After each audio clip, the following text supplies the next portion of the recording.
बिस्मिल्लाहिर्रहमानिर्रहीम। यहाँ पे कुछ एनाटमी के प्रीवियस एमसीक्यूज़ हैं, ठीक है। तो इसको हम आज सॉल्व करेंगे।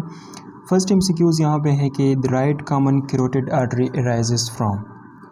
राइट कॉमन कैरोटिड आर्टरीज़ जो हैं, जो कि हमारे नेक और हेड रीजन को ब्लड सप्लाई करती हैं। अगर हम देखें कि कहाँ से स्टार्ट होती हैं, तो एज़ यू नो कि जब हम एओर्टा को स्टडी करते हैं तो एओर्टा के डिफरेंट सेक्शंस हैं। अगर मैं यहाँ पे एओर्टा के स्ट्रक्चर को ड्रा करूँ तो एओर्टा का कुछ स्ट्रक्चर इस तरह होता है, ठीक है।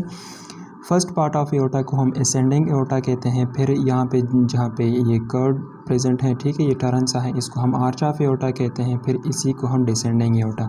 तो आर्च ऑफ एओर्टा से मेनली 3 ब्रांचेस ओरिजिनेट होती है। एक को हम कहते हैं ब्रेकियोसेफेलिक ट्रंक। फिर स्लाइटली टू द लेफ्ट यहाँ पे एक दूसरा ब्रांच होता है जिसको हम लेफ्ट कॉमन कैरोटिड आर्टरी कहते हैं। फिर इसी तरह लेफ्ट साइड पे लेफ्ट सबक्लेवियन आर्टरी। तो brachiocephalic trunk, left common carotid artery और लेफ्ट सबक्लेवियन आर्टरी।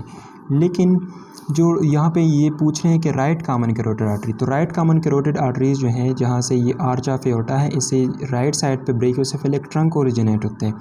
तो यही ब्रेकियोसेफेलिक ट्रंक फिर फर्दर इसकी बाइफर्केशंस हो के इससे 2 ब्रांचेस निकलते हैं, एक राइट सबक्लेवियन आर्टरी और एक है राइट कॉमन कैरोटिड आर्टरी। तो right common carotid artery basically जो है वो ब्रेकियोसेफेलिक ट्रंक का एक ब्रांच है, ठीक है। ये ब्रेकियोसेफेलिक ट्रंक से अराइज होती है। तो इसमें करेक्ट ऑप्शन जो है वो है brachiocephalic artery. So right common carotid artery arises from brachiocephalic artery, ठीक है, या ब्रेकियोसेफेलिक ट्रंक या ब्रेकियोसेफेलिक आर्टरी। तो इसमें करेक्ट ऑप्शन हो गया ए नंबर। फिर सेकंड एमसीक्यूज़ है कि at which level does the manubrium lie, जो कि हमारा स्टर्नम वाला बोन है, ठीक है। मेन्यूब्रियम जो कि स्टर्नम बोन के अपर पार्ट है मेन्यूब्रियम। तो इसके पोस्टीरियर साइड पे कौन से वर्टेब्रास जो हैं वो प्रेजेंट होते हैं। तो इसके पोस्टीरियर साइड पे जो मेन्यूब्रियम लाई करता है तो वो at level of T3 to T4 vertebra के लेवल पे लाई करता है। तो इसमें करेक्ट ऑप्शन जो है वो बी है। फिर थर्ड नंबर एमसीक्यूज़ हैं कि the place where pulmonary vessels, bronchial vessels, lymphatic vessel and nerve enter and leave the lung. अच्छा, लंग्स में वो एरिया जहाँ पे पल्मोनरी वेसल या ब्रोंकियल वेसल्स, लिम्फेटिक वेसल्स और नर्व एंटर होती है, ठीक है। तो इस पॉइंट को हम क्या कहते हैं, इस पॉइंट को हम हाइलम कहते हैं। तो इसमें करेक्ट ऑप्शन जो है वो ए वाला है। यहाँ पे उन्होंने कुछ स्पेलिंग्स वगैरह भी चेंजेस किए हैं, लेकिन आपने इसको ज़रा गौर से देखना है, ठीक है। इसमें करेक्ट ऑप्शन जो है वो हाइलम है। फोर्थ नंबर एमसीक्यूज़ है कि a thin plate of cartilage that become ossified at proximal end during adult life, no ribs और costal cartilage are attached to it. अच्छा, हमारे जो कि थोरैसिक रीजन है, इसमें वो कौन सा पार्ट है जिसके साथ कोई भी रिब्स या कास्टल कार्टिलेज वगैरह की आर्टिकुलेशंस नहीं होती। तो ये हमारे स्टर्नम बोन का जो एंड पॉइंट है, जिसको हम ज़िफाइड प्रोसेस कहते हैं। तो इसमें करेक्ट ऑप्शन जो है वो देखें, यहाँ पे लिखा है ना कि नो रिब्स और costal cartilage are attached to it, तो वो है ज़िफाइड प्रोसेस। फिर 5th नंबर एमसीक्यूज़ हैं कि a thin muscular and tendinosus septum that separate the chest cavity above from the abdominal cavity below. अच्छा, कि थिन मस्कुलर एक टेंडेनियस सेप्टम है, ठीक है, एक लेयर है जो कि हम सेपरेट करता है चेस्ट कैविटी को एब्डोमिनल कैविटी से, तो उसको हम डायफ्राम कहते हैं। 6th नंबर एमसीक्यूज़ हैं कि thoracic cage is a made up of all except. तो हमारे जो थोरैसिक केज हैं वो कौन से स्ट्रक्चर से बनता है, तो उसमें कास्टल कार्टिलेज भी हैं, रिब्स भी हैं, स्टर्नम भी हैं, थोरैसिक वर्टेब्रास भी हैं, लेकिन क्लेविकल जो है ये हमारे थोरैसिक केज का कोई पार्ट नहीं है। तो इसमें एक्सेप्ट की जगह क्लेविकल आता है ए ऑप्शन में, इसका ए ऑप्शन, ठीक है। 7 नंबर है कि ribs, scapula and skull are example of. अगर हम फंक्शनल क्लासिफिकेशंस बोन की देखें तो इसमें flat bone, irregular bone, long bone, short bone, sesamoid bone. तो इसमें रिब्स और स्केपुला जो है ये फ्लैट बोन है, ओके, मॉर्फोलॉजिकल क्लासिफिकेशन, सॉरी। फिर है कि oesophageal opening in the diaphragm is opposite to dash. Oesophageal opening जो है डायफ्राम में, क्योंकि डायफ्राम में 3 ओपनिंग है, एक है इसोफेगियल ओपनिंग और एक है एओर्टिक ओपनिंग और एक है केवल ओपनिंग। जो इसोफेगियल ओपनिंग है तो ये T10 लेवल पे लाई करता है। इसमें करेक्ट ऑप्शन जो है वो ठीक है। अगर इसकी जगह केवल ओपनिंग आता तो केवल ओपनिंग जिसके ज़रिए इंफीरियर वेना केवा जो है वो डायफ्राम को क्रॉस करती है, वो T8 लेवल पे प्रेजेंट है और एओर्टिक ओपनिंग जो है वो T12 पे है। लेकिन यहाँ पे ये इसोफेगियल ओपनिंग की बात कर रहे हैं, तो इसोफेगियल ओपनिंग में T10 करेक्ट आंसर है। फिर है कि the mediastinum contain all of the following except, हमारे जो मीडियास्टिनम पोर्शन है, मीडियास्टिनम जो रीजन है जो कि 2 लंग्स के दरमियान जो स्पेस है, ठीक है, उसको हम मीडियास्टिनम कहते हैं। तो मीडियास्टिनम में यहाँ पे इन्होंने एग्जांपल्स दिए हैं कि सब स्ट्रक्चर्स मीडियास्टिनम में ही प्रेजेंट होते हैं एक्सेप्ट, तो ट्रैकिया, थाइमस, ग्रेट वेसल, ये सब के सब स्ट्रक्चर्स जो हैं ये मीडियास्टिनम एरिया में ही प्रेजेंट होते हैं, लेकिन एक्सेप्ट लंग्स, क्योंकि लंग्स तो मीडियास्टिनम का पोर्शन फिर नहीं है, मीडियास्टिनम के लेटरल साइड पे फिर लंग प्रेजेंट होते हैं, सही है। तो लंग्स जो है मीडियास्टिनम के इनसाइड पे नहीं आती, ठीक है। तो ये लंग्स, इसमें ई ऑप्शन करेक्ट है। फिर है कि 10 number MCQs, atypical intercostal nerve is dash. एक है टिपिकल इंटरकास्टल नर्व और कुछ है एटिपिकल इंटरकास्टल नर्व। इन दोनों में डिफरेंस आप ज़रा सुन लें कि टिपिकल इंटरकास्टल नर्व वो वाली नर्व होती है जो कि डायरेक्टली सप्लाई करती है इंटरकास्टल मसल्स को, लेकिन एटिपिकल इंटरकास्टल नर्व वो वाली नर्व है जो कि इंटरकास्टल मसल्स के अलावा और स्ट्रक्चर्स को भी सप्लाई करती है। या यू कैन से कि टिपिकल इंटरकास्टल नर्व जो है ये इसका ओरिजिन जो है T3 से लेकर T3, T4, T5 and T6, T3 to up to T6 जो है, ये यहाँ से जो नर्व की ओरिजिन है वो टिपिकल इंटरकास्टल नर्व है। टिपिकल इंटरकास्टल नर्व की जो ओरिजिन होती है वो T3 से लेकर T6 तक होती है, लेकिन एटिपिकल इंटरकास्टल नर्व जो है इसमें ए ऑप्शन जो है वो ठीक है, क्योंकि ए जो सेकंड इंटरकास्टल नर्व है ये टिपिकल नहीं है, ये एटिपिकल है। तो यहाँ पे ये एटिपिकल इंटरकास्टल नर्व की बात की गई है, तो इसमें करेक्ट ऑप्शन ए ठीक है। अच्छा, first and second posterior intercostal artery arises from, जो फर्स्ट और सेकंड पोस्टीरियर इंटरकास्टल स्पेसेस हैं उसको कौन सी आर्टरी सप्लाई करती है, तो उसको जो है कॉस्टो सर्वाइकल ट्रंक। अच्छा, ये MCQs तब आप समझेंगे जब आपने थोरेसिक की एनाटमी, थोरेसिक वाल और थोरेसिक कैविटी की एनाटमी को थोड़ा बहुत स्टडी किया हो, तो फिर आप इस MCQs को अच्छी तरह से समझेंगे। तो करेक्ट ऑप्शन इसमें 11 MCQs में करेक्ट ऑप्शन जो है वो ए ठीक है। फिर है कि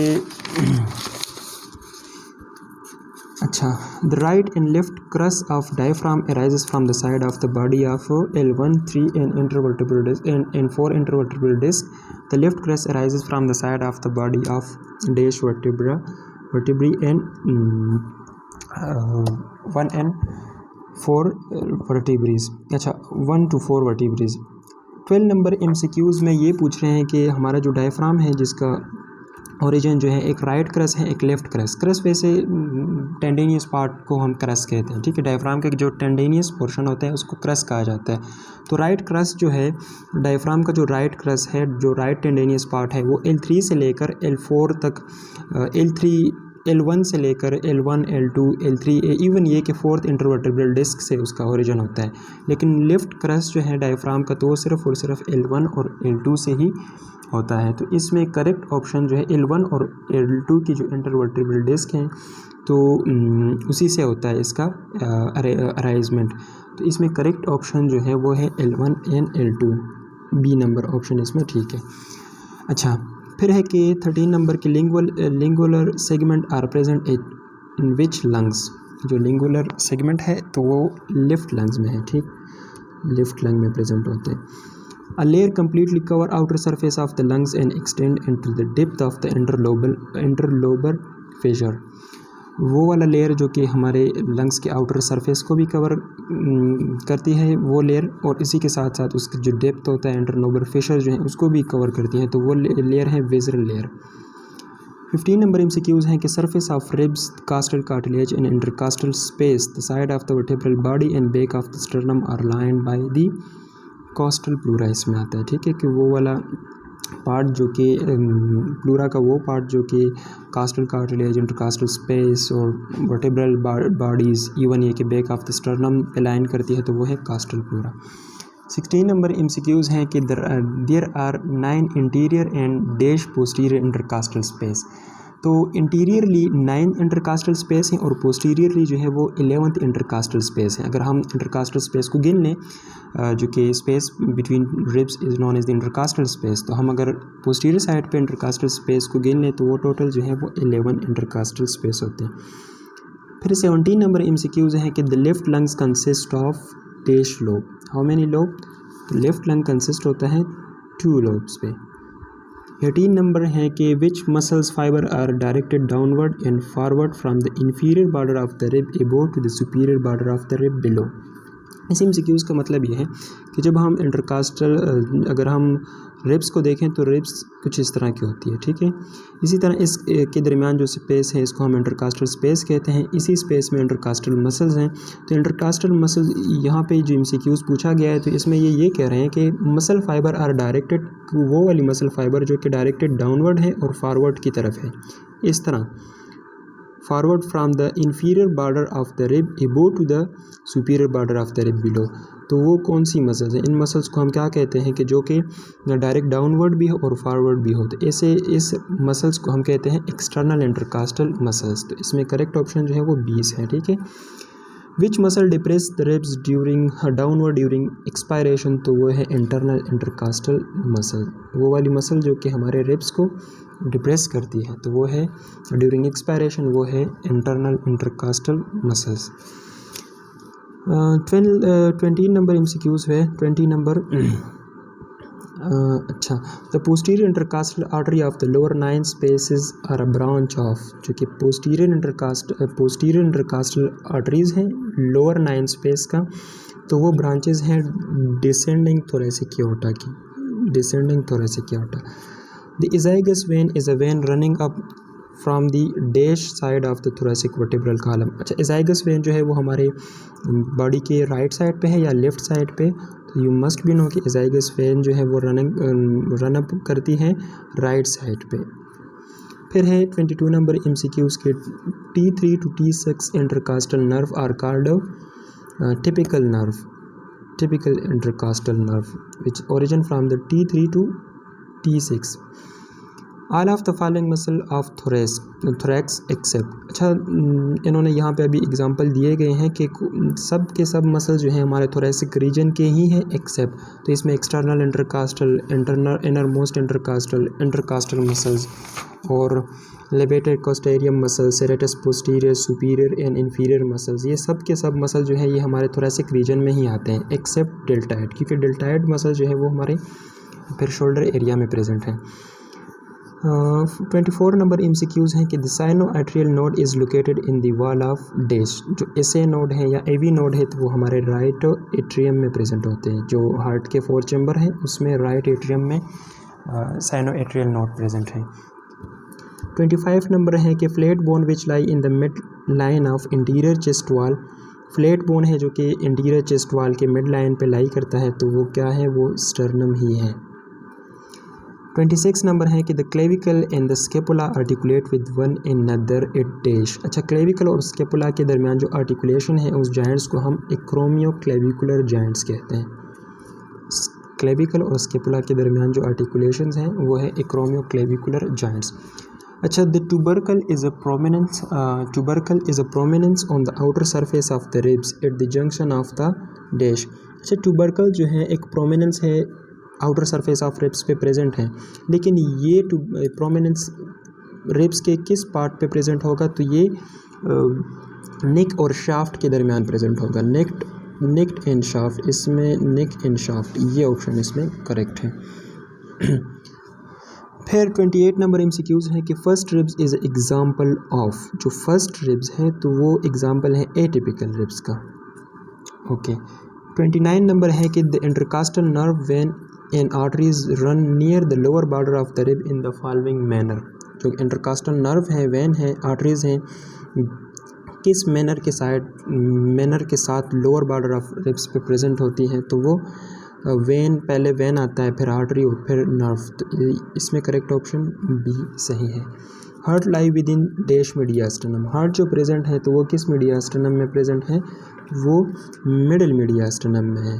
तो ये हमने 30 MCQs जो है थोरेसिक कैविटी से हम कर चुके हैं। इंशाल्लाह जब हम एब्डोमिनल रीजन्स को पढ़ेंगे तो उसमें भी कुछ MCQs को हम सॉल्व करेंगे। That's enough. ओके।